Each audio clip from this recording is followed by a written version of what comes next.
Hello student, welcome to the English class. Now let us start lesson 4th, which is the question of trust from footprints without feet. First of all, dear student, we will discuss about the title of the lesson, a question of trust. Actually यहाँ पे किसी की trust के ऊपर बात की गई है, मीन्स किसकी ट्रस्ट की बात की गई है. एक्चुअली ये स्टोरी है किसके चारों ओर घूमती है. It is revolves around a thief. Thief कौन है? What is the name of this thief? Horace डैनबी is a thief. Horace डैनबी कौन है? इस स्टोरी में एक थीफ है और he is a main character of this lesson. इस लेसन का मेन कैरेक्टर भी कौन है? हॉरेस डैनबी है, जो कि थीफ है, लेकिन उनका एक प्रोफेशन है. वो क्या काम करते हैं? वो लोग बनाने का उनका एक बिजनेस है, लोग बनाते हैं. लेकिन वो क्या करते हैं कि उनके पास 2 सर्वेंट भी है जो उनकी थोड़ी देख रेख करते हैं, उनकी केयर करते हैं. उन्हें हाई फीवर की एक प्रॉब्लम है, मीन्स एक प्रकार की एलर्जी होती है जो कि डस्ट से और किसी की फ्लावर्स की स्मेल से उनको स्नीजिंग हो जाती है, तो उनको एक प्रॉब्लम भी है. तो उन्होंने अपने केयर के लिए 2 सर्वेंट्स भी रखे हुए हैं. तो ऐसा क्या ज़रूरत पड़ती है उन्हें कि उनका बिजनेस भी है और फिर भी वो क्या कहते हैं कि उन्हें चोरी करनी पड़ती है. वो अनमैरिड हैं. एक्चुअली 15 ईयर्स एगो वो एक बार उन्हें एक प्रिज़न गए थे, जेल में गए थे. तो वहाँ पे उन्हें प्रिज़न के जो पुस्तकालय होता है, लाइब्रेरी में, वहाँ पे उन्हें बंद किया गया था. वहाँ पे उन्हें सज़ा मिली थी, वहीं पे रहे थे. तो वहाँ से उन्हें क्या हुआ, रेयर और एक्सपेंसिव बुक पढ़ने की एक हैबिट हो गई थी. तो जब वो बाहर निकले तब भी उन्हें लत रहती थी कि मुझे एक रेयर और एक्सपेंसिव बुक चाहिए पढ़ने के लिए. तो इसलिए इस चीज़ को पूरा करने के लिए वो एवरी ईयर क्या करते थे, रॉबिंग करते थे, एक चोरी करते थे.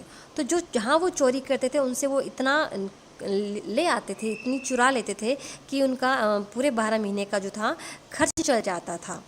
तो एक्चुअली वो जो चोरी करते थे बहुत ही क्लेवर थे. ये नहीं है कि बिना स्टडी किए किसी के भी घर चले गए और चोरी किया, नहीं. वो एवरी ईयर एक चोरी करते थे, एक तिजोरी तोड़ते थे.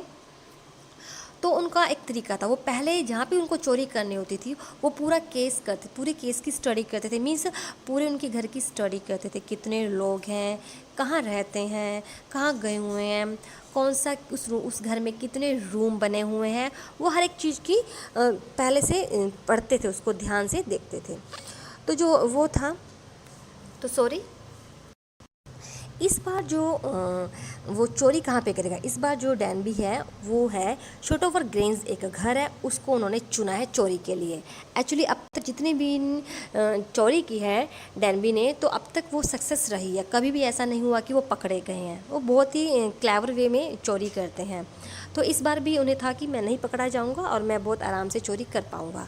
एक्चुअली वो चोरी क्या है, उन्हें इस बार ऑटम सीज़न में 3 नई बुक्स आनी थी, तो उन्हें वो ख़रीदनी थी. उसके लिए उन्हें पैसे चाहिए थे. तो उसे लगा कि मैं यहाँ से अरेंज कर लूँगा और मैं उसे ख़रीद पाऊँगा. तो इसमें ऐसा क्या होता है कि यहाँ पे ट्रस्ट की बात आ जाती है. तो ये आपको लेसन में जो हम रीड करेंगे तो उसमें आपको पता चल जाएगा कि यहाँ पे किसके ट्रस्ट की बात की गई है. तो डियर स्टूडेंट, हम इसकी राइटर के बारे में जानेंगे. A question of trust, written by Victor Canning. Victor Canning was a British writer of novels and thrills who flourished in the 1950, 1960 and 1970 में वो बहुत फेमस रहे हैं. A question of trust which is about a thief. किसके बारे में? Thief के बारे में है.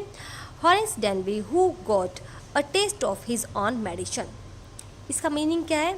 देखिए, जैसे अब जो कोई भी है, जैसे चोर है, वो ऑलमोस्ट सबकी चोरियां करता है.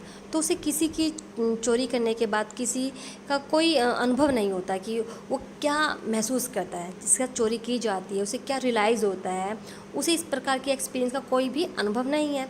तो अब इसमें क्या है कि जब उसे कब अनुभव होता है, जब उसकी खुद की जब चोरी की जाती है, जब उसके साथ खुद को उसका चीट किया जाता है, तब उसको अनुभव होता है उस चीज़ का. तो इसका यही मतलब कि who got a taste of his own medicine, means जब उसकी खुद के साथ वो घटना घटती है तब उसको महसूस होता है. इसमें इसका मेन पॉइंट क्या है? It is said that you must set a thief to catch a thief. इसमें बताया गया है कि एक थीफ को पकड़ने के लिए जो पकड़ने वाला उसका माइंड भी थीफ वाला होना चाहिए. मीन्स उसकी थिंकिंग थीफ की तरह क्लेवर होनी चाहिए. जैसे एक डॉक्टर को समझने के लिए डॉक्टर की प्रोफेशन को, उसकी प्रॉब्लम्स को, क्या क्या प्रॉब्लम्स आती है, उसे कौन बेटर तरीके से समझ सकता है? एक डॉक्टर ही. एक टीचर को टीचर ही, ऐसे ही एक थीफ को वो क्या क्या सोचता है, वो क्या क्या कर सकता है, तो उसको पकड़ने के लिए सामने वाला भी क्या थीफ ही होता है, तब वो अच्छी तरीके से पकड़ा जाता है। It is also said that there is honour among thieves which saying does this story illustrate. तो इस लेसन में एक्चुअली एक चीज़ और बताई गई है कि थीव्स के बीच में भी ऑनर होता है, मीन्स रिस्पेक्ट होता है। जो चोरी करते हैं उनके बीच में भी रिस्पेक्ट की बात होती है। जब उनके रिस्पेक्ट को ठेस पहुंचती है तब वो क्या फील करते हैं, क्या अनुभव करते हैं, गुस्सा अनुभव करते हैं, उन्हें गुस्सा आता है, क्या अनुभव करते हैं। तो इस लेसन के बारे में, इन सब के बारे में बताया गया है। इसे कुछ वर्ड्स मीनिंग है स्टूडेंट, इन्हें अपनी नोटबुक में राइट कर सकते हैं, इन्हें लर्न कर सकते हैं, यानी रीड तो ज़रूर कीजिएगा। तो now let us start lesson. Everyone thought that honest Denby was a good honest citizen. सबको लगता था कि वो बहुत ही गुड और ऑनेस्ट सिटीजन है। He was about 50 years old and unmarried, 50 years old के करीब है और अनमेरिड है। And he lived with the house keeper who worried over his health. उसके पास 2 हाउस कीपर हैं जो उसकी हेल्थ के लिए चिंता करते हैं, उसका रखवाली करते हैं। In fact he was usually very well and happy except for attacks of hay fever in summer. Actually क्या है, वो यूजुअली क्या है, अच्छा है, खुश रहता है, प्रसन्न रहता है और पैसे भी सही रहते हैं। लेकिन उसकी एक प्रॉब्लम क्या है, उसको समर में हे फीवर मीन्स उसको समर में एक तरह की एलर्जी हो जाती है। एलर्जी ऐसी जिसमें कईयों को होता है धूल मिट्टी से एलर्जी हो जाती है, फ्लावर की फ्रेगनेंस से एलर्जी हो जाती है, तो इस टाइप की एक एलर्जी की प्रॉब्लम है। He made locks and was successful enough at his business to have to help us. Yes, Horace Danby was good and respectable but not completely honest. हाँ, ऑनेस्ट डेनबी क्या था, good और respectable है, means उसकी respect करते हैं society में, but वो कम्प्लीटली ऑनेस्ट नहीं था। 15 years ago Horace had served first and only sentence होता सजा होना इन अ प्रिजन लाइब्रेरी में उसे सजा दी गई थी। He loved rare expensive books और वहाँ पे उसे एक्सपेंसिव बुक से प्यार हो गया था। हर कोई यही सोचता है कि हॉरेंस डेनबी एक अच्छा और एक ईमानदार नागरिक है। वह करीब 50 वर्ष का था और अविवाहित था। वह एक हाउस कीपर के साथ मीन्स रहता था और उसके स्वास्थ्य को लेकर वो चिंतित था। दरअसल वह अक्सर बिल्कुल ठीक और प्रसन्न रहता था, सिवाय इसके कि उसे गर्मियों में एक प्रकार की एलर्जी हो जाती थी। वह ताले बनाया करता था और अपने व्यवसाय में इतना सफल भी था कि उसने 2 सहायक भी रखे हुए थे। हाँ, हॉरेंस डेनबी जो एक अच्छा और सम्मानीय था लेकिन ईमानदार नहीं था। 15 वर्ष पहले हॉरेंस ने अपनी पहली और एकमात्र सजा एक जेल के पुस्तकालय में काटी थी। हॉरेंस को दुर्लभ और महंगी किताबों से प्यार था। अभी महंगी और दुर्लभ किताबों से मिलेगी कैसे, इसके लिए मनी तो चाहिए। So he robbed a safe every year वो एक तिजोरी तोड़ता था। Each year he planned carefully just what he would do, stole enough to last for 12 months, and secretly bought the books he loved through an agent. मतलब कि वो हर साल plan करता था और क्या बहुत ही केयरफुली तरीके से वो रॉब करता था और वो इतने पैसे चुरा लेता था कि उसको 12 मंथ उसको काफ़ी हो जाता था वो, और सिक्रेटली तरीके से, एक गुप्त तरीके से उन बुक्स को एक एजेंट के थ्रू वो मंगवाता था। Okay, now walking in the bright July sunshine, he felt sure that this year's robbery was going to be as successful as all the others.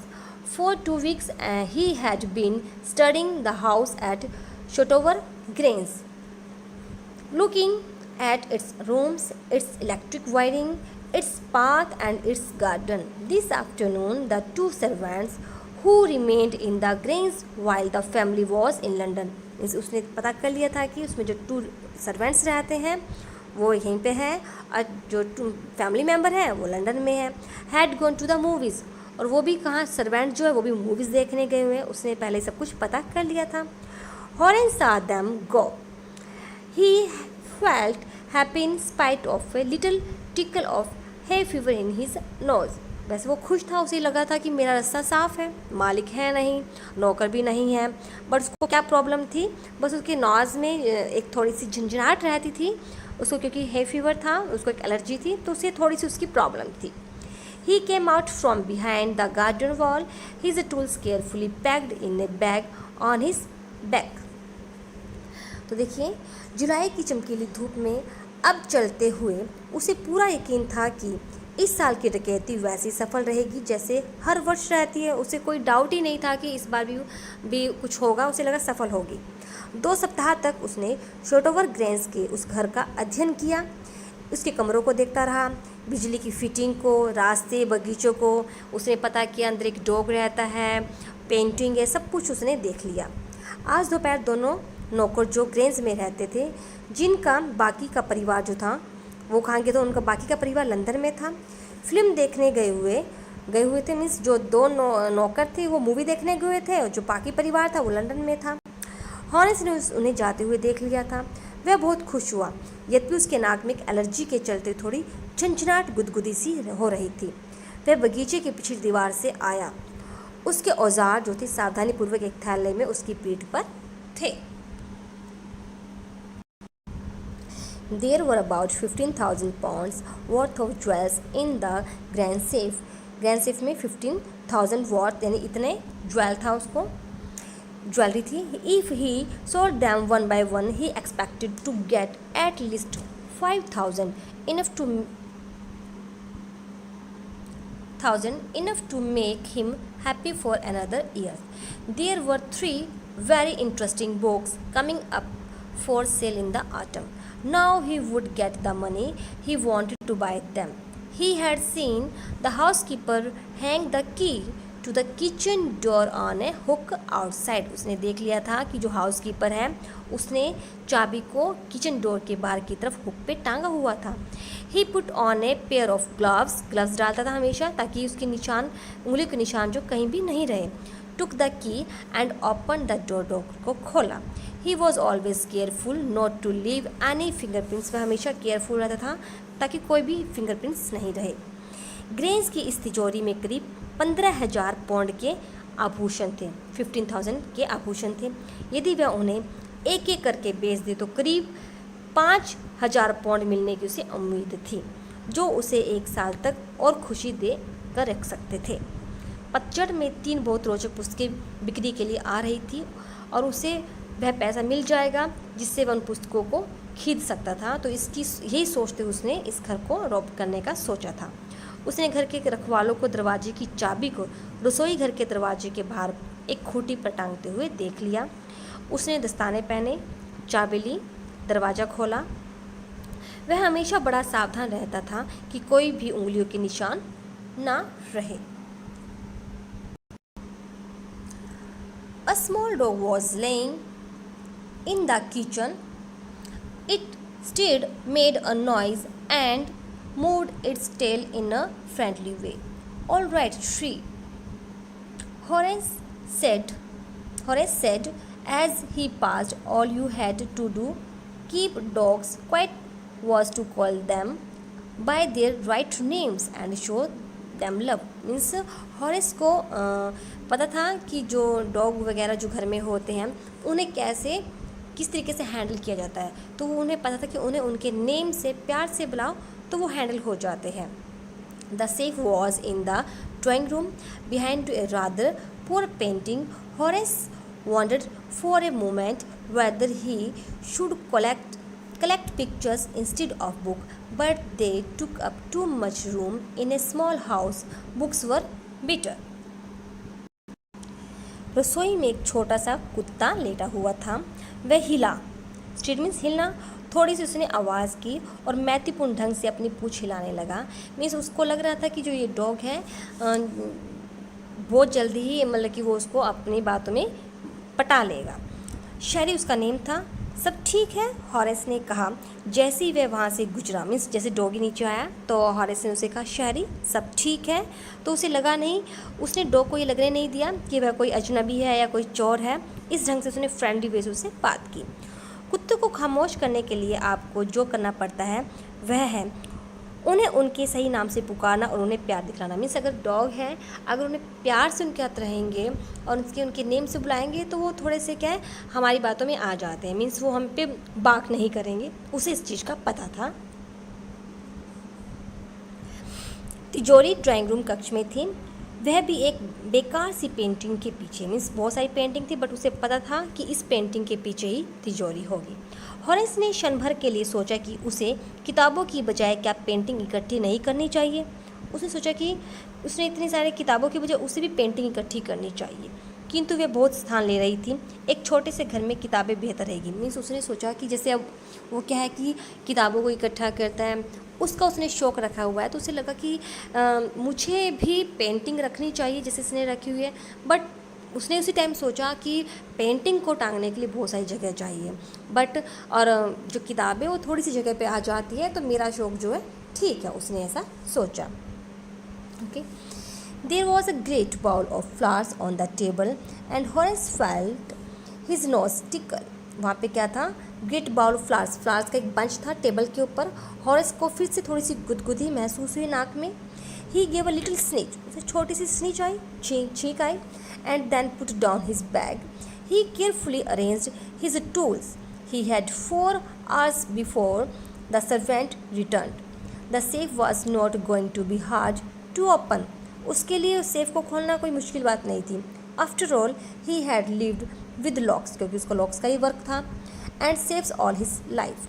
The burglar alarm, burglar alarm का मतलब था लूट के बारे में चेतावनी। जैसे लूट हो रही है तो उसके बारे में एक चेतावनी वाला एक अलार्म रहता है। Was poorly built. He went into the hall to cut its wire. He came back and sneezed loudly as the smell of the flowers came to him again.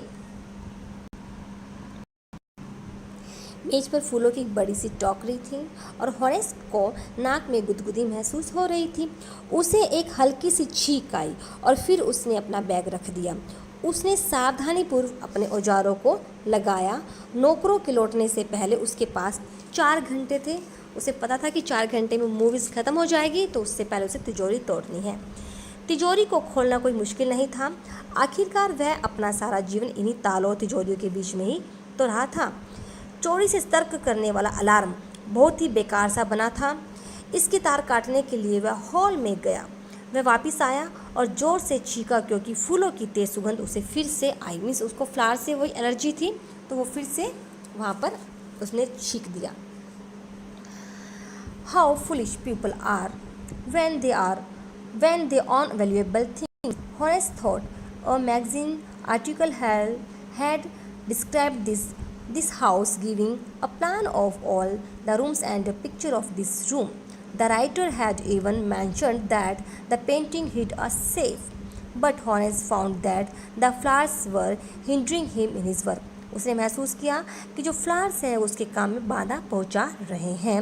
He buried his face in his handkerchief. उसने handkerchief से अपने face को ढका। Horace ने सोचा कि लोग अपने पास कीमती सामान रखते हुए कितने मूर्ख होते हैं। मीन्स कितने मूर्ख हैं जो इतना कीमती सामान अपने पास रखते हैं। क्यों? उसे पता है कि उसे ये सोच रहा था कि जब लोगों को ये पता है कि चोरियां होती है तो अपने पास इतना कीमती सामान रखते ही क्यों हैं। एक पत्रिका में दिए लेख में इस घर के सभी कमरों की रचना बताई गई थी। उसने ये भी देख लिया, एक मैगजीन से उसने घर की सारी बनावट को देख लिया और इस कमरे की तस्वीर भी। लेखक ने यह भी जिक्र किया था पेंटिंग के पीछे एक तिजोरी भी छिपी हुई है। मीन्स जिस राइटर ने मैगजीन में ये लिखा इस रूम की, इस घर की जो पिक्चर छिपी हुई थी, तो उसने सब कुछ बताया था कि यहाँ पे एक रूम है, यहाँ पे ऐसे रूम है, यहाँ के पीछे एक पेंटिंग है, उसके पीछे एक तिजोरी भी रहती है। तो वो सोच रहा था कि लोग कितने मूर्ख हैं। किंतु हॉरेस ने पाया कि फूल उसके काम में बाधा पहुँचा रहे हैं। उसने रुमाल से अपना चेहरा छिपा लिया। Then he heard a voice say from the doorway, "What is it, a cold or hay fever?" Before he could think, Horace said, "Hay fever," and found himself sneezing again. फिर से उसे छींक आई। The voice went on, "You can cure it with a special treatment. You know, if you find out just what plant gives you the disease, I think you would better see a doctor. If you are serious about your work, I heard you from the top of the house just now. तो जैसे बार बार Horace को क्या है, बार बार छींकें आ रही थी। तो जैसे छींकें आई तो उसे एकदम से एक आवाज़ सुनाई दी। उसने कहा कि ये क्या है, आपको एलर्जी है या फिर कोल्ड हो गया है। तो वो एकदम सोच नहीं पाता, एकदम से बोल देता कि मुझे एलर्जी है। तो फिर एक आवाज़ आती, उसे कहती कि आपको डॉक्टर के पास उपचार कराना चाहिए। फिर उसे दरवाजे से एक आवाज़ सुनाई दी, क्या है, जुकाम है या एलर्जी। तो इससे पहले कि वह सोच पाता, हॉरेस ने कहा एलर्जी, और उसे फिर से एक छींक आ गई। आवाज़ ने फिर से कहा, आप इसे विशेष उपचार से ठीक करा सकते हो। मीन्स उसे एक आवाज़ सुनाई दे रही थी और उसने कहा कि आप इसका ट्रीटमेंट करवा सकते हो। देखो, यदि तुम यह पता लगाओ कि किस पौधे से तुम्हें यह बीमारी होती है, मेरे ख्याल से आप किसी डॉक्टर से मिल लेते, यदि तुम अपने काम को लेकर गंभीर हो तो। मीन्स अगर आपको जो भी काम कर रहे हैं, अगर आप उसको सीरियस वे से कर रहे हो, तो आपको पता है कि आपके काम के बीच में ये जो स्नीजिंग है बार बार आपको डिस्ट्रैक्ट कर रही है, तो आपको एक डॉक्टर को दिखाना चाहिए। तो ये इसको एक आवाज़ आ रही है जो उसे बोल रहा है।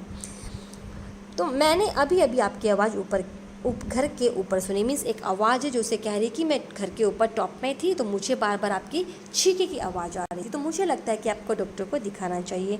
तो डियर स्टूडेंट, आज की इस वीडियो में हम आधा ही लेसन करेंगे, हाफ लेसन हम नेक्स्ट वीडियो में करेंगे, जब तक कि आप इसके वर्ड मीनिंग लर्न कर लीजिएगा। ओके।